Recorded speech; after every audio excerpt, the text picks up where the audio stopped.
All right, team, welcome to another episode of the Exceptional Leadership Podcast. As always, I'm your host, Matt Hamilton. Delighted to have your company with me once again. And today we're going to have a little bit of a chat about a failure recovery ritual. All right, just a technique that we can put in place to help us learn from failure and move on in a positive mental state, as opposed to just ruminating for a long period of time over a particular mistake. We want to make failure something that's useful for us and approach it the right way. Now, I suspect most of you who listen to this show are probably pretty similar to me in the sense that we have high performance personalities, and that's a good thing in the sense that it means we get a lot done, and usually to a high level. But the flip side is that people who have those tendencies also tend to put a lot of pressure on themselves, and perhaps when things don't go to plan or a mistake is made, if you're anything like me, you can ruminate on it and really beat yourself up about it for a prolonged period of time. And it does seem like an enormous waste of energy, emotional energy and mental energy to continually play events over in your mind, right? So you might have analyzed something to death, and at a certain point you have to go, there's no more to learn from this rumination and analysis. I need to cut it and move on. So we're going to talk a little bit about how to do that today. But what I did want to do before we get into the guts of the ritual and the steps that work for me, if something's really bothering me, I just wanted to compare notes from a few different elite performers and have a look at what they do with response to failure. So Michael Jordan had a bit of a fast extraction, no sentimentality approach. If you ever get the chance to watch that documentary, The Last Dance on Netflix, it is a really interesting insight into the mind of Michael Jordan and just the competitive animal that he was. But I have absolutely no surprises in finding out that that guy had a process to learn from failure and deal with it because of his highly competitive nature. So some notes here just on what Jordan said with respect to his techniques in moving on from failure. He said multiple variations of this one particular idea across several interviews, and that was that I failed over and over again in my life, and it's because of that failure that I succeed. So some bullet points on Jordan's approach. You know, he reviewed mistakes immediately after making them. He then extracted one or two concrete adjustments that he could make from that analysis, and then he moved on aggressively and put it behind him. You know, former teammates have noted that Jordan rarely replayed mistakes in an emotional sense. He replayed them from a technical standpoint, and then once that lesson was logged, the emotion was gone. And the key takeaway is that he didn't forgive himself. He finished the analysis and then moved on.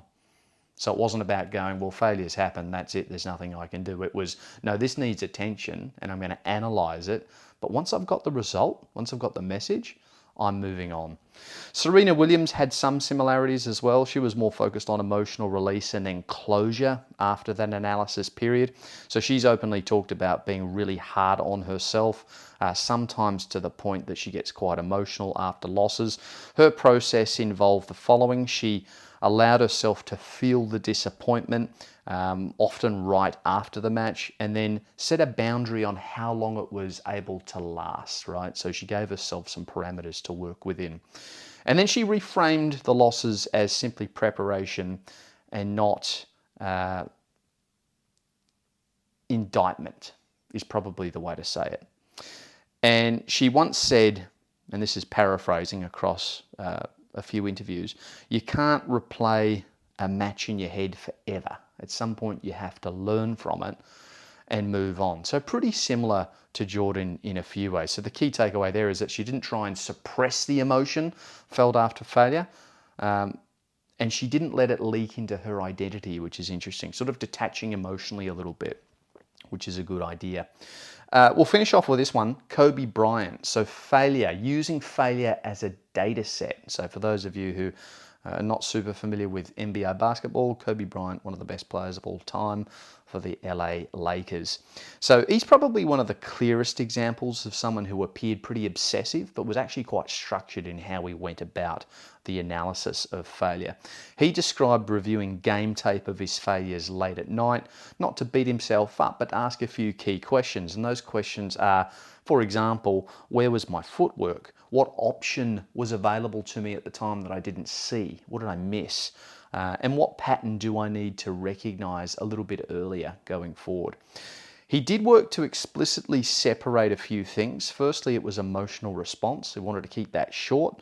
The technical review, he would put a lot of work into and go quite deep on that. And then the self-worth piece was non-negotiable, right? So we didn't attach or attempted not to attach the outcome with his self-worth. It was always pretty objective with respect to how he was analysing the situation. So his key takeaway, and I like this one, his obsession was procedural. It wasn't self-punitive. Really, really like that. Really identify with that one. I lied. I'm going to do one more. Andy Murray, all right, talking pretty openly about rumination. So Andy Murray, great tennis player, right? You guys will be noticing patterns by this stage, I think, right? Murray is unusually candid about how much he struggled with rumination and negative self-talk. He has in the past said that he would replay losses mentally for days. He would fixate on small mistakes, and he would tie performance quite closely to self-worth. So quite, a toxic sort of collection here. Now, what helped him was that he worked with a sports psychologist, very common at elite levels and well worth doing. He learned to interpret internal dialogue, so separating internal dialogue versus an objective view of reality, pretty important to understand the difference. And then importantly here, he shifted from a why did I fail to what is the adjustment that I need to make to ensure that we don't have that recurrence in future. Excuse me. He didn't become more positive over time. Instead, he became more structured. And the key takeaway that I've got down here for that is that rumination didn't disappear altogether. It's simply a part of his personality. Instead, he learned to manage it. And I needed to include that Andy Murray example because I resonate quite strongly with that one, and I'm sure many of you do too. Seems to indicate there that maybe Andy was probably at the higher end with respect to his tendency to, fixate on those small mistakes and beat himself up a little bit. But by way of recap, what you guys will probably notice from every one of those examples that I just listed is, firstly, they're all superstars. They're all incredibly high performers at the highest level. But every single one of those techniques employed by those superstars aims to focus on procedure, right? Over, rumination and emotion. There is a real attempt across all of those examples to manage those feelings from an objective standpoint and to move on once that analysis had been completed from a technical perspective. Procedural, really, I think, is probably the word that sums it up. Very interesting. So how can we, right, take that elite sports mentality and then transport that to the boardroom and the office where we do our thing as leaders? Because we're all human. We're going to make mistakes. Things are going to happen that we couldn't possibly predict, that perhaps we think we should have been able to or wish we were able to predict. Things go sideways. And when that occurs, because you're ultimately responsible for your environment as a leader, it can be really a little bit embarrassing, can't it? It can be quite jarring to feel like you've lost control of a situation. And, while a third party objective person might tell you, well, actually, there's no way that you could have foreseen that going the way it did, because you've got that type A personality and those high standards and you have a tendency to ruminate, well, maybe you still beat yourself up anyway. And maybe you're not analysing the situation as objectively or as accurately as what you could, and it's costing you mental and emotional energy that could be otherwise directed to an area or a topic that is more worthy of your attention. So I don't do this all the time, but for things that are really bothering me, that I feel like I need to get out and I need to be really ritualistic about it to process whatever it is, I like to build a failure recovery ritual. And for me, it involves the written word, basically. So I won't just sort of improvise the recovery. It's very structured and very procedural. So what I like to do is I'll get my diary out and I will do a short little review, little recap of the situation that's bothering me. And I will make one actionable adjustment with respect to that topic, right? What happened? I'll then do a physical reset, whether that be a workout or something like that. So I've got it out on paper. I've made note of an adjustment that I think I should have made or could have made with respect to what occurred. Then I'll go and get out of my head completely, do a workout, change my physical state. And then that for me is symbolic closure, I suppose you could say, because I've got it all out on paper. I've made note as to what I thought I could do differently. It doesn't have to just be one thing, you know, that's a little bit prescriptive. It could be multiple things. Maybe there's a truckload of things that you think you could do differently.